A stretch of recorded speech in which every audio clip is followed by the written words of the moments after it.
শেখ হাসিনার সিদ্ধান্ত পুনর্বিবেচনার আবেদন ছাত্রলীগের, বিশৃঙ্খলা কঠোরভাবে দমনের ঘোষণা।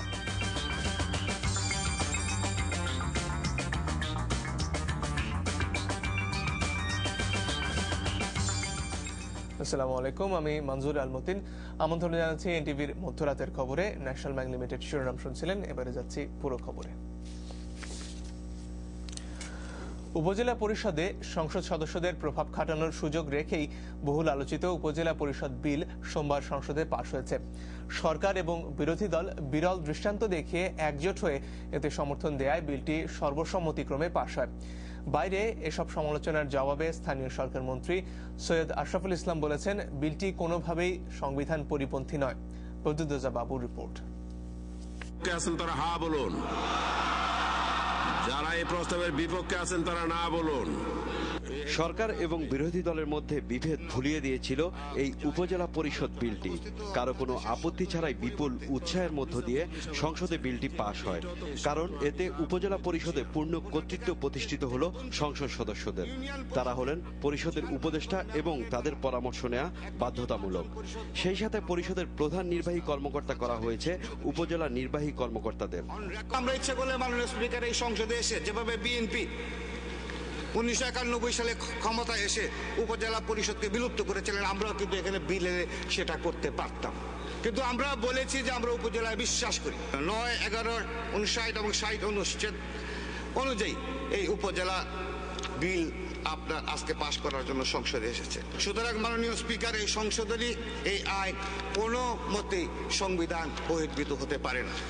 বিগত তত্ত্বাবধায়ক সরকার সংসদ সদস্যদের ক্ষমতা খর্ব করে জারি করেছিল উপজেলা পরিষদ অধ্যাদেশ। কিন্তু বর্তমান সংসদ গঠিত হবার পর থেকেই সংসদ সদস্যরা দাবি তোলেন তাদের ক্ষমতা ফিরিয়ে দেবার। সরকারও সায় দেয় এতে। সেই সূত্রে 1998 সালের উপজেলা পরিষদ আইনটি সংশোধনের জন্য বিলটি সংসদে তোলা হয়। পরে তা আরও যাচাই বাছাইয়ের জন্য পাঠানো হয় সংসদীয় কমিটিতে। সেই কমিটির সুপারিশের ভিত্তিতেই পাশ হলো বিলটি।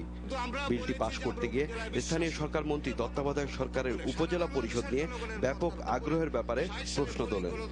যখনই কোনো অনির্বাচিত সরকার জাতীয় সংসদের নির্বাচনের আগে উপজেলা নির্বাচনের প্রস্তাব করে, তখনই আপনার সংশয় দেখা দেয়।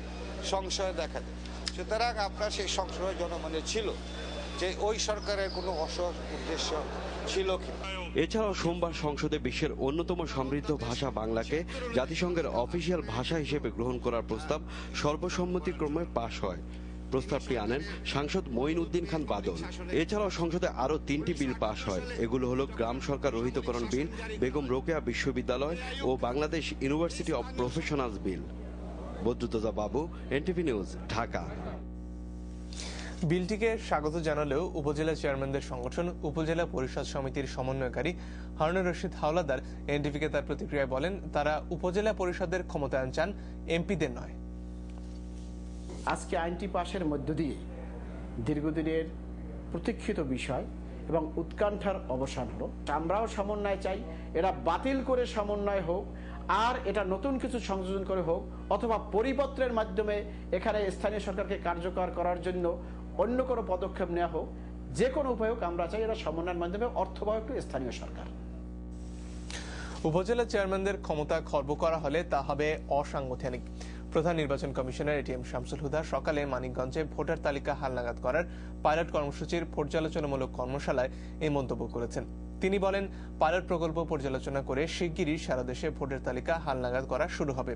প্রত্যেক উপজেলায় 7 থেকে 8 মাসের মধ্যে একটি করে সার্ভে স্টেশন বসানো হবে। এখান থেকে যে কেউ ভোটার হতে পারবেন। হালনাগাদের পর গেজেট নোটিফিকেশন করে জাতীয় পরিচয়পত্র বাধ্যতামূলক করা হবে বলেও জানান তিনি। নির্বাচন কমিশনার সোহেল হোসেন এবং সাখাওয়াত হোসেনও কর্মশালায় উপস্থিত ছিলেন। গত সংসদ নির্বাচনে বিজয়ী শতকরা 87% প্রার্থী নির্ধারিত ব্যয়সীমা লঙ্ঘন করেছেন। এই তথ্য জানিয়ে এদের বিরুদ্ধে শাস্তিমূলক ব্যবস্থা নেওয়ার দাবি জানিয়েছে দুর্নীতি বিরোধী সংগঠন টিআইবি। সকালে জাতীয় প্রেস ক্লাবে নবম জাতীয় সংসদ নির্বাচন প্রক্রিয়া নিরীক্ষা শিরোনামে গবেষণা প্রতিবেদন প্রকাশ অনুষ্ঠানে টিআইবি চেয়ারম্যান অধ্যাপক মোজাফফর আহমেদ এ দাবি জানান। 4 গুণ বেশি খরচ করে জামায়াতে ইসলামের প্রার্থীরা ব্যয়সীমা লঙ্ঘনে অন্যদের চেয়ে এগিয়ে আছেন বলেও প্রতিবেদনে জানানো হয়েছে। ওজায়ের ইবনে ওমরের রিপোর্ট। রাজনৈতিক দল ও নির্বাচনী প্রক্রিয়া সংস্কারের মধ্য দিয়ে 29 ডিসেম্বর অনুষ্ঠিত হওয়া বহুল আলোচিত নবম সংসদ নির্বাচনে নির্বাচন কমিশন প্রণীত আইন কানুন ও আচরণবিধি প্রার্থীরা কতটা মেনে চলেছেন তা নিয়ে পরিচালিত গবেষণায় টিআইবি দেখতে পায় নির্বাচন কমিশন প্রার্থীদের সর্বোচ্চ 14 লাখ টাকা ব্যয় বেঁধে দিলেও এই নিয়ম শেষ পর্যন্ত মেনে চলেছেন মাত্র 13% বিজয়ী প্রার্থী। হলফনামায় নির্ধারিত ব্যয়ের অঙ্গীকার করেও যেসব বিজয়ী প্রার্থী তা লঙ্ঘন করেছেন তাদের বিরুদ্ধে শাস্তিমূলক ব্যবস্থা নিতে নির্বাচন কমিশনকে অনুরোধ করল টিআইবি। এইবারের যে দাখিলকৃত হলফনামায় যেটা তারা তাদের ব্যয় হিসাবে বলেছেন, এটার একটা ভালো অডিট করুন। ভালো অডিট হলে যারা মিথ্যা দিয়েছেন তাদের জন্য আইনানুগভাবে শাস্তি হয় এবং এটা দ্রুত করা দরকার। গবেষণায় দেখানো হয়েছে জামায়াতে ইসলামের প্রার্থীরা সবচেয়ে বেশি ব্যয় করেছেন, যা গড়ে প্রার্থী প্রতি 56 লাখ টাকার বেশি। পরবর্তী অবস্থানে রয়েছে বিএনপি প্রার্থীরা, গড়ে প্রার্থী প্রতি খরচ করেছেন 52 লাখ টাকা। আর আওয়ামী লীগ সবচেয়ে কম, প্রার্থী প্রতি গড়ে 35 লাখ টাকা খরচ করেছেন।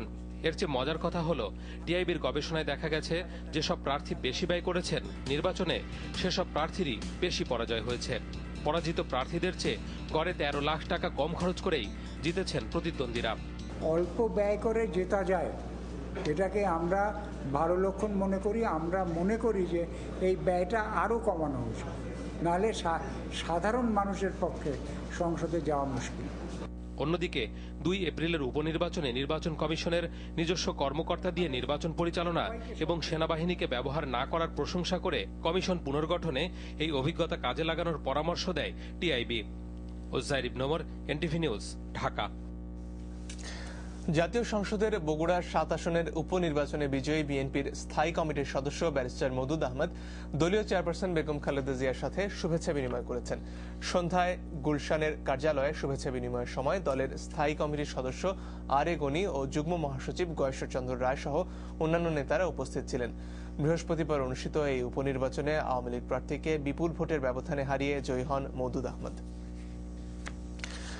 বাংলাদেশে নিযুক্ত ভারতীয় হাইকমিশনার এবং ইন্ডিয়ান চেম্বার অব কমার্সের একটি প্রতিনিধি দল প্রধানমন্ত্রী শেখ হাসিনার সাথে দেখা করেছেন। সকালে প্রধানমন্ত্রীর কার্যালয়ে ইন্ডিয়ান চেম্বার অব কমার্সের সভাপতি সঞ্জয় বুদ্ধের নেতৃত্বে একটি প্রতিনিধি দল প্রধানমন্ত্রী শেখ হাসিনার সাথে ঘণ্টাখানেক বৈঠক করেন।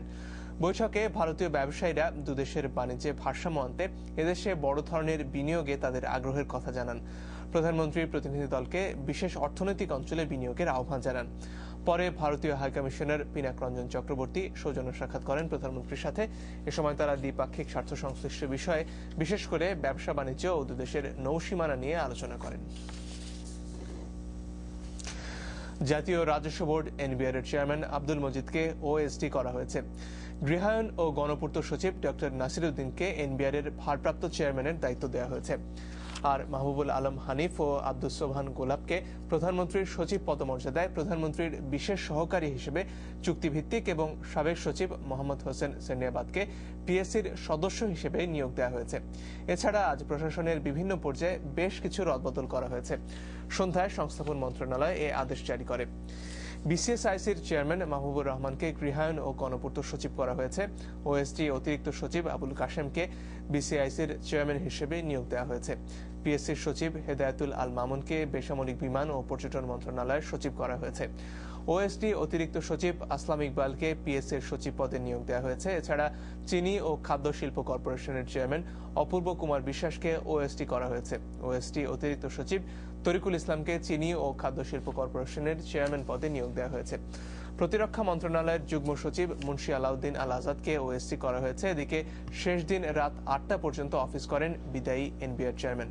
এই পদে 529 দিন দায়িত্ব পালন শেষে তিনি বিদায় নিলেন। না এটা শোনো, এগুলো নর্মাল চাকরি, এটা তো হবেই। যারা আসবে তাদের জন্য না, এটা পরে সমস্যা হবে না স্যার, আপনি বলছেন।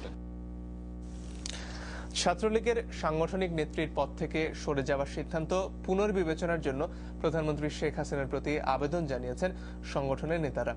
ঢাকা বিশ্ববিদ্যালয়ের শাখা ছাত্রলীগ তার এই সিদ্ধান্ত পুনর্বিবেচনার দাবিতে সকালে অপরাজয় বাংলার সামনে মানববন্ধন করে। বিকেলে সংবাদ সম্মেলন একই আহ্বান জানিয়েছেন। শিক্ষাগণে বিচ্ছিন্ন ঘটনায় ছাত্রলীগ কর্মীরা জড়িত থাকলে তা কঠোরভাবে দমনের ঘোষণা দেন ছাত্রলীগ সভাপতি। রিপোর্ট করছেন আহমেদ বিপুল। প্রধানমন্ত্রীর সিদ্ধান্ত